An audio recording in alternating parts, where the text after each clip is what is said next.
thread content. I'm not sure how well this is going to show up on the camera, but depending on the content, the sheen can be completely different. Some of these samples are rayon and some of them are polyester. You may be able to tell if you happen to know your spools which are which, but just know that the thread content can affect the look of the finished project. This one is Floriani polyester. This is OESD polyester. This is Robeson Anton polyester. This is Jenny Haskins rayon, and this is Madeira rayon. But they all have slightly different sheen. And then to make it even more confusing, these guys, these are polyester, but they have a matte finish. These are the Sulky Hollow Shimmer threads, and they are what I call flat threads. And I'm not sure that you can see this on the camera. In essence, what this is a really thin piece of mylar. It's just a really long strip of mylar. Sewing with the Hollow Shimmer threads, there's a couple of things that you need to take into account. First is the type of design or the stitch that you're going to be sewing with them. This type of thread works best with a long stitch. Little tiny short stitches usually don't work overly well. You always want to test. The other really important thing when you're working with flat threads is how they come off of the spool and enter into your machine. Here's the example that I'm going to use. Pretend that this spool of fabric is your flat thread. If you have this sitting like this on just, say, a standard spool stand, when it comes off, it is going to twist. So if it's like this and it's coming off twisted, when it goes into your machine, it's going to be all twisted and it's just going to continue to twist more and more and more. Not what you want. This is one of the few times that you want your thread to come off from an upright spool pin. So if this is sitting on an upright spool pin, when it comes off, it's coming off flat. So it will go into your machine without a twist at all. Generally on new sewing machines, your thread spool is horizontal this way. So once again, if your flat thread is coming off in this direction, it's going to come off like this and twist. So you want it coming off this way. If your machine does not have an upright spool pin, this little guy works great on Baby Lock Brother and Janome. The end of this is designed to sit over the top of the bobbin winder. I have a still pic that I'm going to show you here, but this works great. And so pretend this was on your machine this way, but upright, so that I can show you on the camera. I'm laying this down. Your thread would be on the spool pin like this. On your machine, it's like this. And your thread is coming off this way. I'm going to tilt this so that you can kind of get a better idea what's going on here. So your thread is going to be coming off like this, but it's flat. And if you'll notice, the spool is actually moving. The fact that that spool is actually moving is generally the reason that we don't use an upright spool pin. Most modern machines, your spool would be like this. The spool is going to be stationary and the thread just reels off. When the spool is actually moving, it's affecting the tension on your machine, which is generally why we don't do that. Luckily, most of these spools are really small and they're very lightweight. You would want to loosen your tension to work with these threads, and you definitely want to test stitch to see how that's going to work out. I have some more examples here of designs done with the flat thread. I'll bring these up a little bit so you can get a better look. And again, these are very long stitches. I think this was a triple stitch. And then here as well. And again, long stitches. Here's a close-up of the flat thread. This is one of the built-in letters from the machine, and you can see that it works pretty well with that also. So that's flat thread. Metallic threads. All of these are metallic threads. And the first thing I think that you should know about metallic threads, not all metallic threads are created equal. To me, there are two different styles of metallic thread. This is one style. And then these guys, to me, are a different style. And if you look closely, you can see that they do actually look different. We are going to start with these guys, which to me, I consider kind of true metallics. These guys, and this is just my word for them, I call these hybrid metallics. Here are some tips and tricks for working with metallic threads.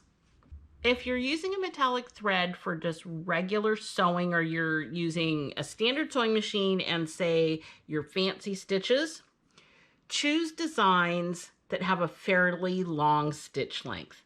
One of the reasons that people have trouble with metallic thread is that they try to use a design that is not suited for metallics. Most metallic threads tend to like a longer stitch length. Metallic threads are not as flexible as a standard thread, so if there are very small stitches, that sometimes is one of the reasons that can cause breaks in the thread. Another really important thing when working with metallic threads is to make sure that you're using the correct needle. As a general rule, at least a 90-14, either a metallic needle or a top stitch needle.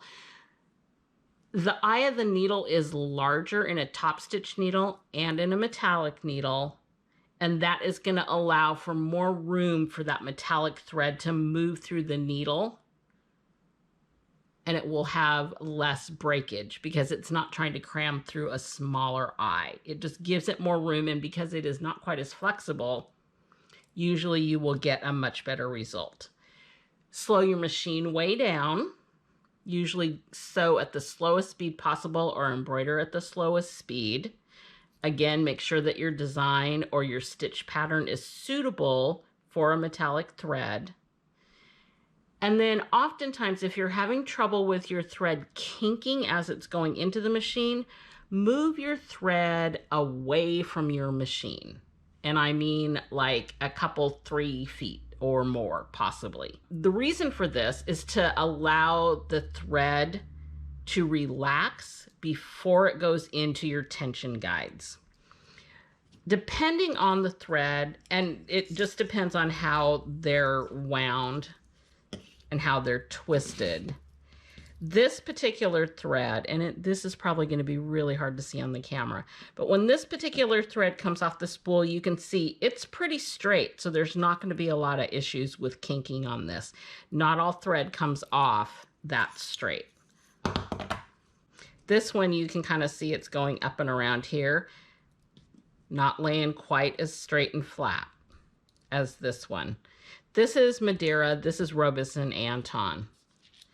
This is Floriani. And Floriani, in my experience, I have found that it tends to kink a little bit more. And you can kind of see here, it's definitely kinking. If I do the red one, it'll be easier to see. Can you see how it kind of is, it's got a little bit of a mind of its own. It kind of continues to kink even after I've unrolled it. So by moving your spool away from your machine, it will allow the thread time to relax and kind of unkink on its own before it gets into the machine. And even here, you can see I'm trying to straighten it out and it's just kind of curling on its own. Those are just things that you need to take into account when you sew with metallic threads. Generally, make sure you have the right needle. Make sure your stitch pattern or your embroidery design is suited for metallic threads, and slow your speed way down. Here are some samples. This is an opalescent type metallic thread. Here's what I think is very fun about this. Here's a close-up. So that's this thread on a green background. This is that exact same thread, but on a dark background. And it looks completely different. So just know that. This is really the only one that kind of does that. It doesn't really change color. It's just that it picks up or doesn't pick up what it's been stitched onto. The hybrid threads, which is what I consider these guys, and they have a lot more sparkle to them. So depending on your application, this may be good or bad. These have a much less twist in them, and they're constructed the same. It's just that there's not as much twist. So because there's less twist, they're more flexible. But all the same rules hold true as with these metallics, as with this, what I call the hybrid metallic. I usually tend to have much less trouble sewing this kind, the hybrids, just because the thread itself is more flexible. And here's something to keep in mind as well. This sample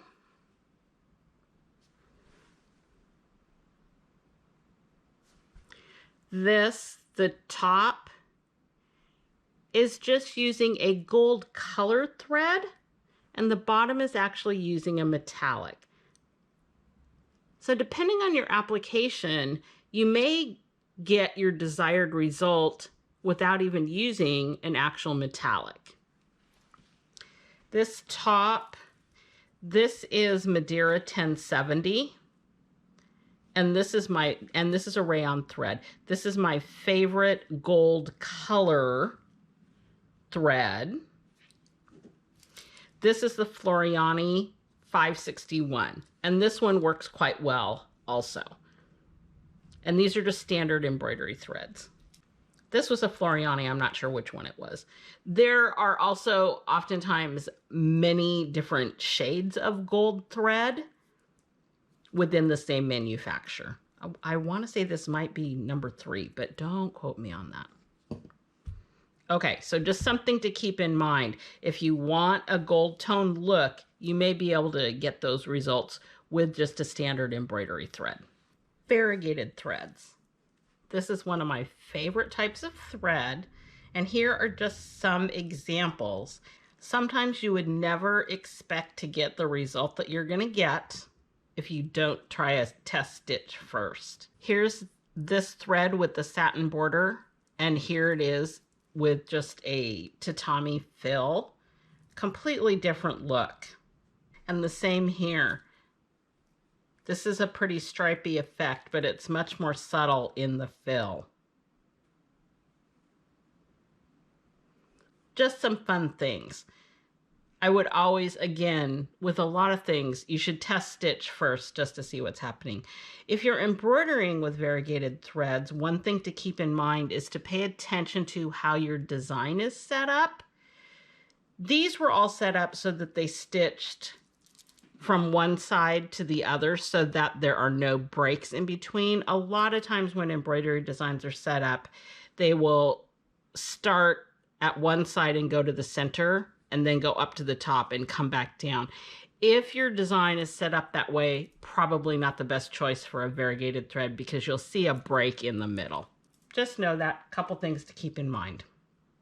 If you look at these spools, and this is one of those things, if I had tried to find samples like this, I would have never been able to actually find them. I just happened to grab, and this is what I came up with. The thread color on these is all the same, but you can see by the stitch outs, they are stitching completely different. This is what is considered space dyed, meaning that there's a specific space that's a color. So from here to here is yellow, here to here is red, and then blue. Even though these were all in the same section, I'm going to line this up. So here's my yellow, and you can see here, this is my red ends here, but on this one, it's way back here.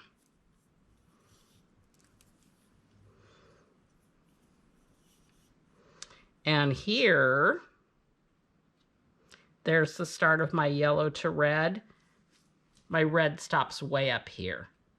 So even on these stitch out samples, it doesn't look like there's that much difference between the three. Between the longest and the shortest, there's almost twice as much red. It's just something to keep in mind. If you have to go through more than one spool of thread, you might want to pay attention to that. Twist or mixed threads. These are great threads to add a little interest to your embroidery or your decorative stitches.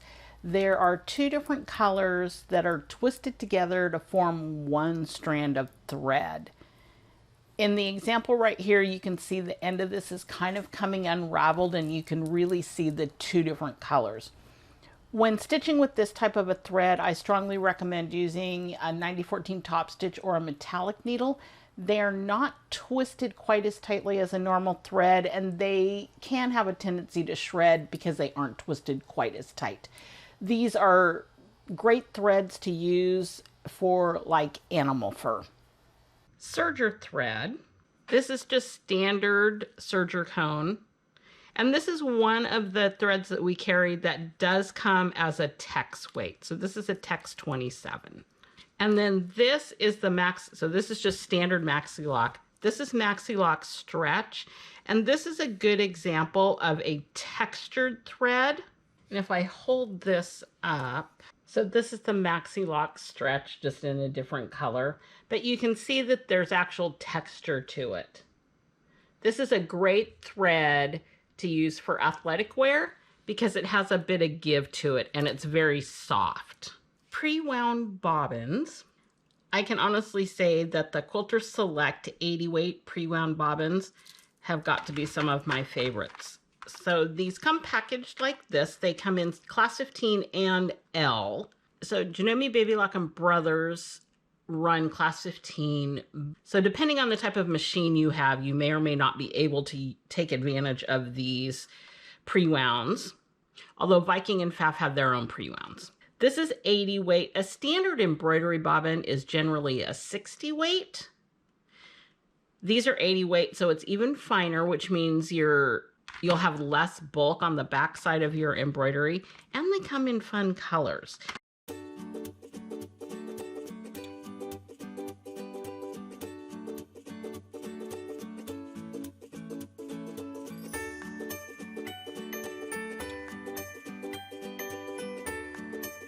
Decorative threads. These are just a few decorative threads. These happen to be from Wonderful.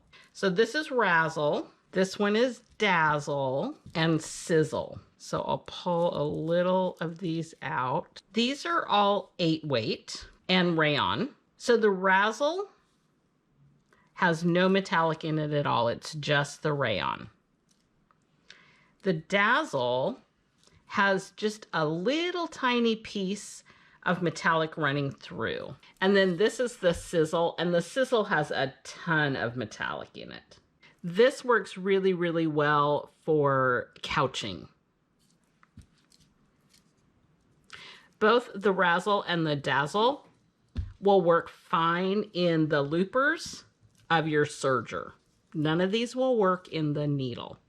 And to be quite honest, the Sizzle, because there's so much metallic in it, it is, if you run your hand down it, you can feel it's very, very rough. Even on the serger and the loopers, this is a bit much. But the Razzle and the Dazzle both work quite well. All right, something to note on these guys. They don't have keepers, but Wonderful has what they call Wonder Guard, which is basically a strip like this.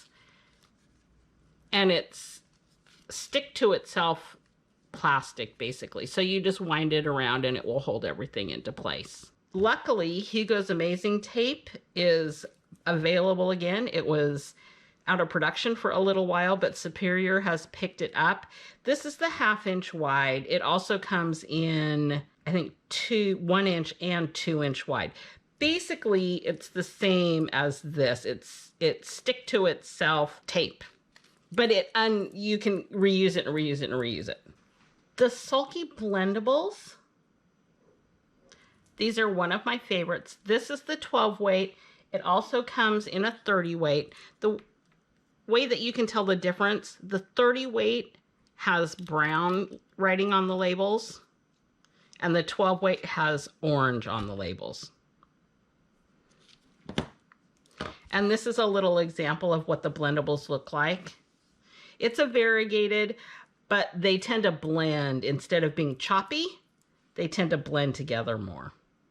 These are great for the Serger. I use these all the time in Serger Club. In fact, this was a Serger Club project, zero waste towels, and these work great. Here are some other specialty type threads that you may not be familiar with. This is monofilament thread, and it's very, very, very fine. I'm pretty sure you're not going to be able to see that on the camera. This is the smoke color. It comes in a clear and a smoke. The general rule of thumb is that if you're doing a white or an off-white, you would use the clear, and pretty much any other color, you would use the smoke. Again, this is really, really, really fine. So you can see how fine that is. You can use this either in your needle or in the bobbin. Here's some tips on using this thread. If you're going to use this in your bobbin, you only want to wind about 1/3 of your bobbin, and you want to wind it at the slowest speed possible. This has a give to it because it is a monofilament. This happens to be nylon. There's also polyester monofilament. The reason you only want to wind 1/3 of your bobbin is that because this does have stretch, it will collapse against itself when it's wound on the bobbin, just through the process of winding the bobbin. And if you fill the entire bobbin, basically by the time you get done winding that bobbin, it's entirely possible that you could have cracked your bobbin and you will have a complete and total mess. You can also get Prewound bobbins in the monofilament. A lot of quilters use this if they're stitching over multiple colors and they don't want their thread to show. That's a solution. Keep in mind, if you're donating your quilts, there are some quilt groups that accept donations that will not accept quilts with monofilament thread. And then this is water-soluble thread, and it looks like just normal thread, but it is in fact water-soluble. Water-soluble or wash-away thread is great for basting and doing Madeira applique. And then these guys are fusible thread, and it is exactly what it sounds like. I usually use these in the serger in the lower looper when I stitch on a quilt binding, because then when I turn it, I can baste it in place using this because it will fuse. The backside will fuse to this. This is the Gutermann. This is actually the brand that I prefer because it's thicker, and we just started carrying the Floriani. Not quite as thick, but also works perfectly well. This is Glow in the Dark. This brand is by Superior. I believe the OESD also has a glow in the dark thread. This was a project that we had done from Embroidery Club years and years ago. I have a picture from in my closet that will show you that this really does glow in the dark. This comes in multiple colors. There's also a pink, I think, and a purple. They all kind of glow the same color, kind of that greenish color, but they're just very fun. Thread charts, and this is what I call a physical thread chart. I think the OESD calls theirs a real thread chart. When you open this up, these are actual samples of real life thread. They're wound onto a little piece of cardboard. The reason I think these are very important is if you say have a complete line of the Floriani colors and you get a design from a company that doesn't use Floriani colors, if you have the thread chart from the company that has done that design, and in this case, let's just use OESD, because OESD colors are not going to be the same as Floriani colors. If you have the physical thread chart from both companies, the chances of you being able to find your correct match, much, much better. I strongly recommend having a physical thread chart. And this has all the colors, as you can see here, and this just folds out.